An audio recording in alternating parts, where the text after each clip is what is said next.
Hey guys, Drift here again, and today I got something really special to show you guys. I picked this up a few days ago.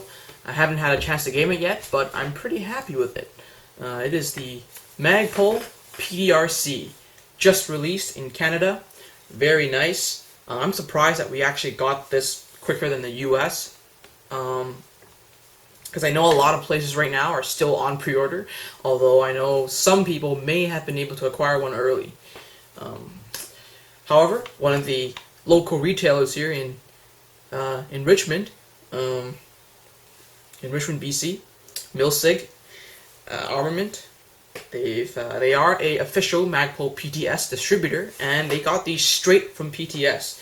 Really nice. The original price for this was $4.99. Now that's quite expensive, especially for this type of gun. But we are in Canada.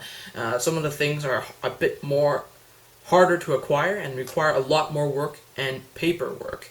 So that is why there is such an increase in the price. However, they had a sale on this for $3.99 plus an extra bag of 0.2 gram BBs, 4,000 rounds. So I couldn't help it, since they sold this gun for around $3.20 in overseas. $3.99 is a really good price, so I went and picked one up. And as you can see, the gun looks extremely nice and looks really awesome. Picking up the gun, it feels very solid. It is a full polymer construction.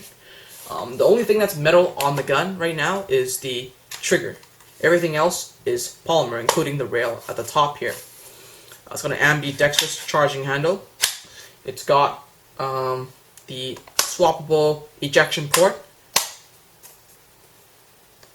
as you can see. Very cool. The mag release, as you guys all know, is located where your trigger finger would be. Very nice. When I first got it, it was a bit difficult to use. However, over a day or two, the mag release has loosened up and it's easier to use.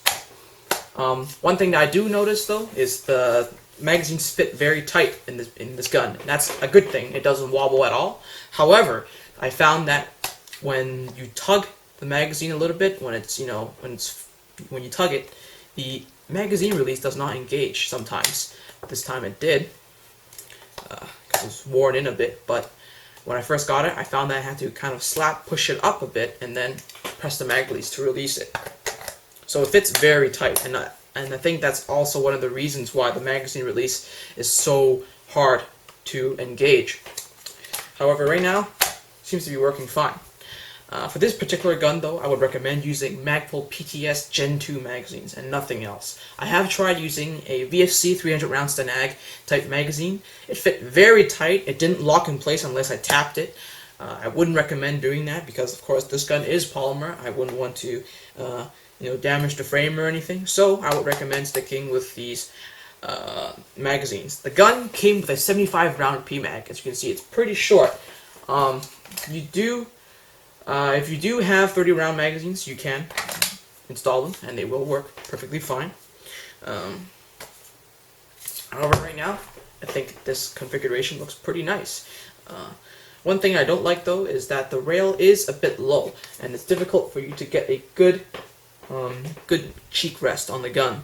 However, with this particular sight I have on here, I have no problems getting my eye on my target, and feels very comfortable, really easy to maneuver. Since all the weight is at the back, it's really easy to move around in close quarters.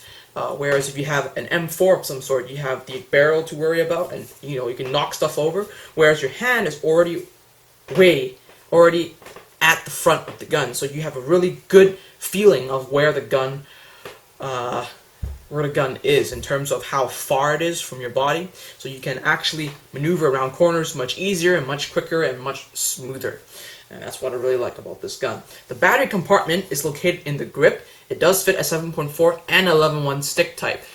You can find some brick type 7.4s that fit in here, but in terms of 11.1s, I would only recommend the stick ones. And be sure to only use a LiPo under 20C. At maximum, use 15C and lower. Don't use anything higher, or else you'll be running into problems with the micro switch of the gun. The gun also has a quick spring change feature. All you gotta do is unscrew the pins here and here, take it out, pull the butt pad off, and pretty much the upper receiver hinges from the front here and reveals the gearbox inside, and you can unscrew it and change out the spring. The gearbox is its own proprietary design, as you guys may have already seen on YouTube. I believe Airsoft GI has released a video on the internals, so I'd really recommend you to go check that out. Another thing is that at the front here, there's actually a small hole, and it seems like there will be a flashlight attachment to be or laser attachment for the gun, so I'm hopeful that they will install that. But as of this moment, I have a Surefire X300 replica on my gun, and I think it looks pretty nice in this setup. All you gotta do, because I usually keep my thumb, I'll show you guys on this side, I usually keep my thumb up here and not down under the gun like this, because it just doesn't feel right to me. I like it up here like this. And on the real gun, well, what was supposed to be the real gun, the charging handle is non-reciprocating, meaning it doesn't move back and forth as you shoot, so it doesn't matter if your thumb is up here. That's also a really cool feature. But my thumb being up here allows me to access the light very easily. You just gotta reach up there and press the button. Very nice. The T1 fits very well, as you can see. Extremely, it complements the gun extremely well. In the near future, I do want to install a suppressor, just a short one. You can unscrew this flash hider off. The threads are counterclockwise, so you can fit any standard M4 or any other standard AEG flash hiders on this gun. Because that the compartment here is rounded off a little bit, you could find a nice, good sized suppressor, and you can screw it on here and it'll almost look integrated. And that's the look I'm trying to go for right now. But however, with the way it's set up right now, I think it looks pretty good. Only time will tell how well this gun will perform. It does have a 10.3 inch inner barrel, so it's going to shoot around the same as an M4 CQB.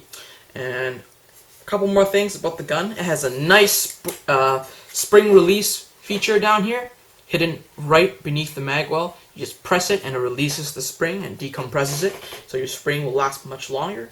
And also the hop-up unit can also be adjusted by removing the cheek rest. All you gotta do is press this button at the top, pull this cheek rest off, and it reveals the hop-up unit. You turn the hop-up to the right, this direction, to increase it, and to the left to decrease it. Right now I've set it all the way off because I'm not using it right now. When you're storing your guns, it is best to decrease your hop-up all the way so you don't damage your hop-up unit. Just to reinstall the cheek rest, I made a mistake here. Be sure that the back is hooked onto this hole here before you lock it into place, or you might risk damaging the cheek rest.